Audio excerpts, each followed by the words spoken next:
waxaan arkaynaa sida documenti ama warqad loogu xirto password.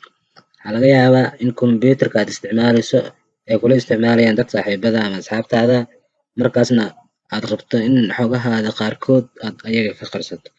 Si aad marka xogtaas u qarsato, waxaan bal fiirinaynaa sida documentiga loo qarsan karo. Hadda warqad ayaan soo furayaa. Warqadda markii aan soo furo, waxaan arki doonaa sida aad u qarsan karto warqaddaas oo aad ugu xiran karto password. Xogta warqaddaas kugu qoranna ma arki doono qof kaleeto ilaa qof yaqaano password-ka moogiye. Marka hadda warqadda waa tanaa, warqaddan oo kale ayaan rabaa inaan ka qarsado asxaabteyda. Meesha ay ku qoran tahay file ayaan ku dhufanaynaa. Kadibna waxaan kasii tegaynaa halka ay ku qoran tahay info.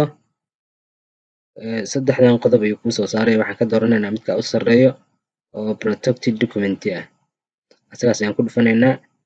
Kadibna waxaan ka dooranaynaa halkan ay ku qoran tahay encrypt with password. Halkan ayuu ku keenayaa. Halkan markuu ku keeno, meeshan waxaa ku qoraysaa password-ka aad rabto ayaad adiga ku qoranaysaa. Ani hadda waxaan ku qorayaa 1 2 3 4. Okay ayaan dhahayaa. Kadib mar kale ayaa la weydiinayaa oo la leeyahay password-ka xaqiiji, isla markaana isla asaga ayaan ku celinayaa 1 2 3 4. Hadda sida aragtaba password-kii aan codsanay waa la sameeyay ayaa la yiri oo naloo sameeyay. Marka kadib waxaad samaynaysaa inaad control iyo s isla qabato si aad u save garaysato warqadda. Control iyo s. Waa iska soo xiraynaa.